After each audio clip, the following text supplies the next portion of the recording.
चिड़ियों का वो परिवार बहुत खुशी का जीवन बिता रहा था। उनके परिवार में पापा चिड़िया, मम्मा चिड़िया और उनके दो छोटे छोटे बच्चे थे। पापा चिड़िया सारा दिन अपने बच्चों के लिए भोजन तलाश करता और मम्मा चिड़िया अपने बच्चों का ख्याल रखती। वो दोनों पति पत्नी अपने बच्चों को बहुत अच्छे से पाल रहे थे और उन्हें जीवन बिताने के सब गुण सिखा रहे थे। आज रात भी पापा चिड़िया अपने बच्चों को कहानी सुनाकर सुला देता है। आप सारा दिन इतना थक जाते हैं, फिर भी रात को अपने बच्चों को कहानी सुनाए बगैर नहीं सोते। लक्ष्मी, मैं सारा दिन तुम्हारे लिए और अपने बच्चों के लिए भोजन तलाश करके लाता हूँ। ये सच है, मैं बहुत थक जाता हूँ, लेकिन जब मैं शाम को आकर तुम्हें और अपने बच्चों को देखता हूँ तो मेरी सारी थकान उतर जाती है। तुम्हें पता है, मेरे पापा भी मेरा बहुत प्यार किया करते थे। वो भी हर रोज रात को मुझे कहानी सुनाया करते थे और अपने साथ लगाकर सोया करते थे। वो यादें मैं अभी तक नहीं भूला और मैं चाहता हूँ जब मेरे बच्चे बड़े हो जाएं और मैं इस दुनिया में ना रहूं तो वो भी मुझे ऐसे ही याद करें जैसे मैं अपने पापा को करता हूँ।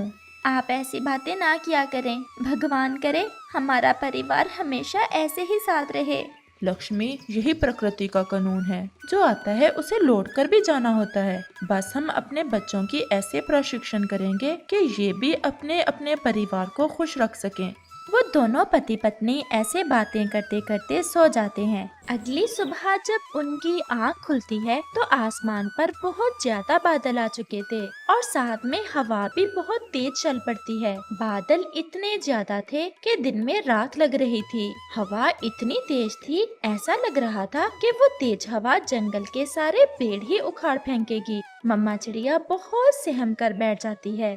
ये तो बहुत तेज तूफान है। मुझे तो ऐसे तूफान से बहुत डर लगता है। कहीं हमारा घोंसला ऐसे तूफान में गिर न जाए। क्या आपने पहले कभी ऐसा तूफान देखा है? लक्ष्मी, तुम घबराओ ना। हमारे पूर्वज भी ऐसे ही घोंसलों में रहते आए हैं। तुम देखना, कुछ ही देर में ये तूफान रुक जाएगा और सब पहले जैसा हो जाएगा। भगवान करे ऐसा जल्दी हो जाए। फिर शाम हो जाती है और तूफान तो रुकने का नाम नहीं ले रहा था और अब तो तूफान के साथ तेज बारिश भी शुरू हो गई थी। मेरे प्यारे बच्चों, मेरे पास आ जाओ। कहीं ऐसा ना हो कि तुम्हें ठंड लग जाए। जुजू के पापा, अब हम क्या करें? अब तो बारिश का पानी पत्तों से टपक टपक कर घोंसले में गिरने लगा है। कहीं हमारे बच्चों को ठंड न लग जाए।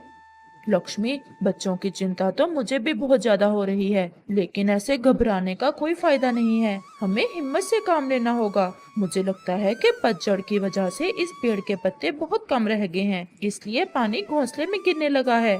मैं ऐसा करता हूँ कि घोंसले के ऊपर अपने पंख फैला लेता हूँ। उससे शायद बारिश का पानी हमारे घोंसले में ना गिरे। और फिर पापा चिड़िया घोंसले के ऊपर अपने पर फैला लेता है, लेकिन बारिश बहुत तेज थी और बारिश का पानी घोंसले में वैसे ही गिरे जा रहा था। बारिश बहुत तेज है। आपके इस तरह पर फैलाने का कोई फायदा नहीं हो रहा। हमें कुछ और करना होगा।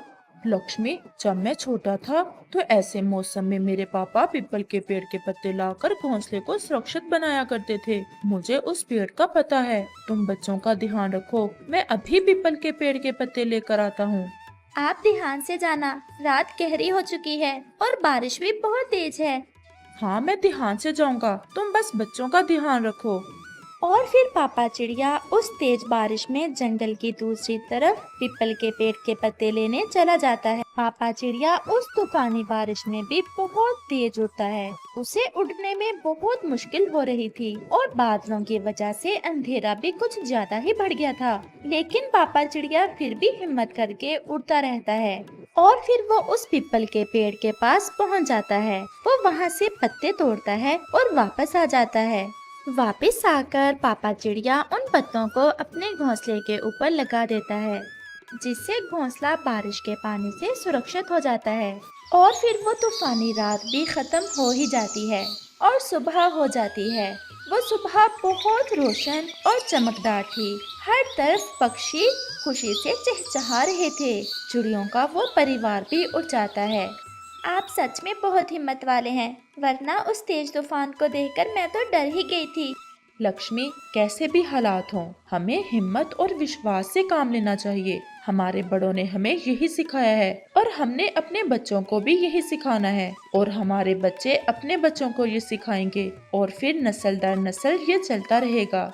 प्यारे दोस्तों, अगर आपको ये कहानी अच्छी लगी हो तो हमें कमेंट करके जरूर बताना और इसे अपने दोस्तों के साथ शेयर और चैनल को सब्सक्राइब भी जरूर करना।